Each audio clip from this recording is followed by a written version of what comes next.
تو عبداللہ بن مبارک فرماتے ہیں فرض حج کر لیا، نفل کرنے جا رہا تھا، 300 دینار پاس تھے، میں پہنچ گیا کوفے تک، وہاں سے جا کر کے کچھ سامان خریدنا تھا، احرام خریدنا تھا، ضرورت کی چیزیں، دوست بھی ساتھ تھے، کہتے ہیں یار میرے جلدی تھک گئے، خریداری کر کے وہ چلے گئے، میں شام تک رکا، بڑا تھک گیا تو سوچا اتنی لمبی چوڑی خریداری کی ہے تو جھیل تھی پاس، میں نے کہا وہاں جا کے ذرا ٹھنڈی ہوا لیتا ہوں، کہتے میں اس طرف گیا، رات کا اندھیرا تھا، مری ہوئی بھینس پڑی تھی، یہ کچھ 700-800 سال پہلے کی بات عرض کر رہا ہوں، کہتے ہیں مری ہوئی بھینس پڑی تھی، ایک عورت کالے برقعے میں نقاب پوش آئی اور اس بی بی نے مری ہوئی بھینس کا خنجر سے گوشت کاٹا، تھیلے میں ڈالا اور دوڑی، کہتے ہیں میرے ذہن کے اندر خیال آیا کہ بی بی کوئی ہوٹل چلاتی ہے اور مردہ جانور کا گوشت لوگوں کو کھلاتی ہے، ویسے تو جاسوسی منع ہے، اس نیت سے کہ مسلمانوں کو بچاؤں اس کے پیچھے ہو لیا۔ کہتے ہیں وہ گلیاں گزرتی گزرتی کوفے کی تنگ گلی میں گئی، ایک بڑا سا دروازہ لکڑی کا، بڑا پھاٹک جو پرانے شہروں میں ہوتے، کہتے اس بڑے پھاٹک پر اس نے زور زور سے دستک دی، دونوں ہاتھوں سے دروازہ کھلا، وہ عورت اندر داخل ہوئی تو 3-4 بچیاں جھٹ سے اس کے گرد اکٹھی ہو گئیں، اماں کچھ لائی ہو؟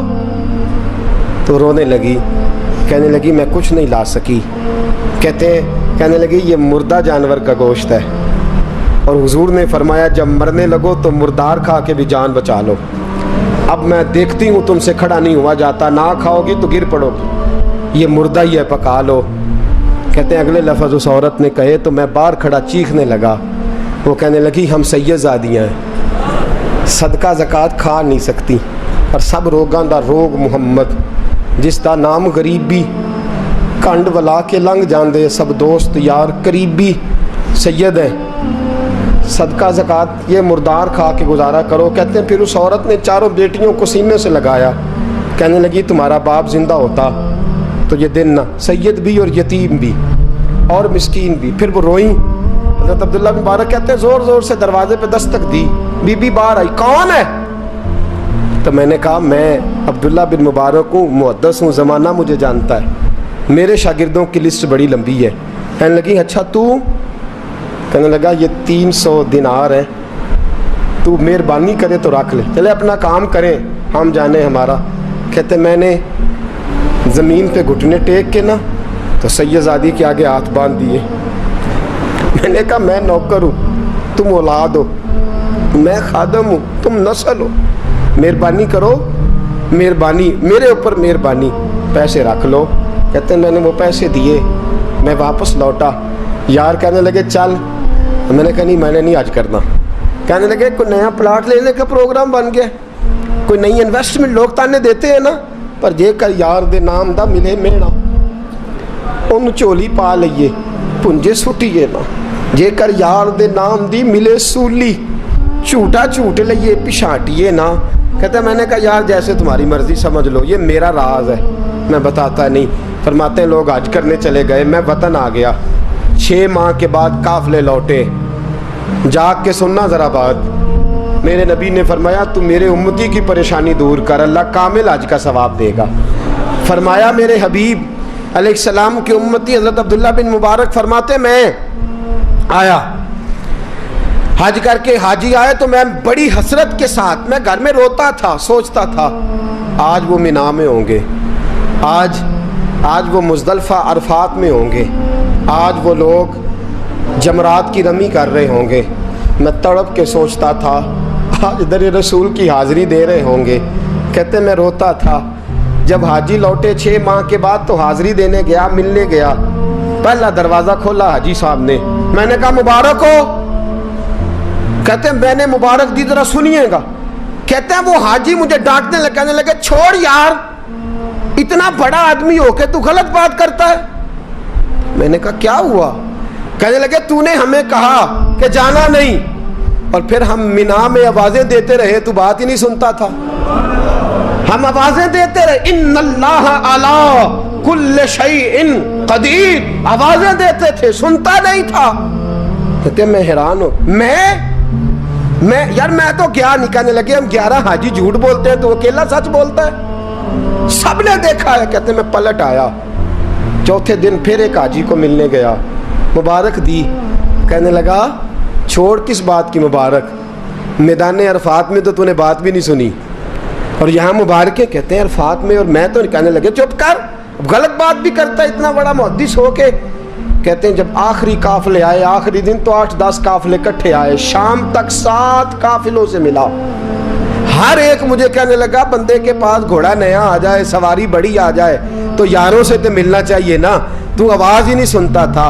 फरमाते हैं मैं थक गया कि इलाही माजरा क्या है, मैं तो यहाँ इस शहर की गलियों में फिरता रहा और ये सारे हाजी क्या क्या रहे हैं।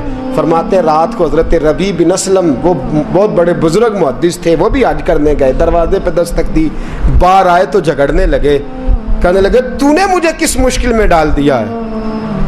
मैंने कहा हुजूर क्या हुआ, किस मुश्किल में। मैं तो मिल कहने लगे छोड़ यार, आलिम था तो मैं तेरी इज्जत करता था, तूने ये क्या किया। मैंने कहा क्या हुआ। कहने लगे याद नहीं जब तू रोज़ा रसूल के सामने मिला था, जब नबी पाक के मुवाजे के सामने तो पैसों वाली थैली मुझे पकड़ा गया, पकड़ अपने पैसे। मैं तो संभालते संभालते थक गया हूँ। कहते हैं यूँ सीने से पैसे लगाए, घर आया, इशा पड़ी तो सो गया। मैंने कहा या अल्लाह उकदा खोल दे। रात गहरी हुई, मेरे घर की दीवारें चमकने लगीं, नूर फैलने लगा, खुशबू ही खुशबू पूरे शहर को मुअत्तर करने लगी। कहते हैं मैंने आंख झपकी तो सामने अल्लाह के रसूल तशरीफ फरमा, सामने महबूब तशरीफ फरमा है। ख्वाब मेरी विच आया माही, मैं उहदे गल विच पा लईया बावां, फिर डर दी मारी अख भी न खोला किते फिर विछड़ ना जावा। फरमाते मैं महबूब पाक की जियारत की तो नबी पाक अलैहिस्सलाम का दीदार करके फूट फूट के रोया। अब मेरा दिल था हुजूर बोले कोई बात करे, महबूब बोले लब खोले। फरमाया क्या। हुजूर ने फरमाया मैं तुझे कितने और गवाह भेजूं कि तेरा हज हो गया है। मैं कितने गवाह भेजूं कि हज तेरा बेपरवाही वेख सज्जन दी, जिथे किसे दी पेश ना जावे उन्हें ताजा वाले दर दर रोले, मंगते हैं तख्त बिठावे आजम किसे नु कारा मिल दई, किसे नु कारा, किसे नु कारा मिल दई, कोई काबे हो खाली आवे। फरमाया कितने गवाह भेजूं कि हज हो गया। मेरे हबीब ने फरमाया उठ के थैली खोल के गेल ले, तूने 300 दिनार दिए थे, मैंने 600 करके वापस किए। फरमाया किन। हजरत अब्दुल्ला बिन मुबारक ने 60 हज फरमाए। उसके बाद कितने हज किए, एक फर्ज किया हुआ था 61 हो गए। फरमाते मैं बार बार गया और जब बुलाया सरकार ने खुद ही इंतजाम हो गए। फरमाते हैं बार बार मेरे हबीब ने फरमाया तू आ चाहे ना आ, रब ने तेरे नाम का फरिश्ता बना दिया है जो कयामत तक तेरी तरफ से हज करता रहेगा, कयामत तक तेरी तरफ से मिना मुजदलफा अरफात जबले रहमत पे आता रहेगा, मेरी बारगाह में दुरूद पढ़ता रहेगा, हज फरिश्ता करेगा, सवाब अल्लाह तेरे नामा अमाल में लिखेगा। मेरे दोस्तों मेरे नबी ने फरमाया मेरे उम्मती की एक परेशानी दूर कर, अल्लाह कबूल हज का सवाब अता फरमाएगा। गरीबों का हज है कि नहीं, बोले इशराक चाश्त पढ़ हज है, 2 लोगों की सुलह करा हज है, उलमा की नौकरी कर, एक एक दफा 70-70 हज तुझे मिलेंगे।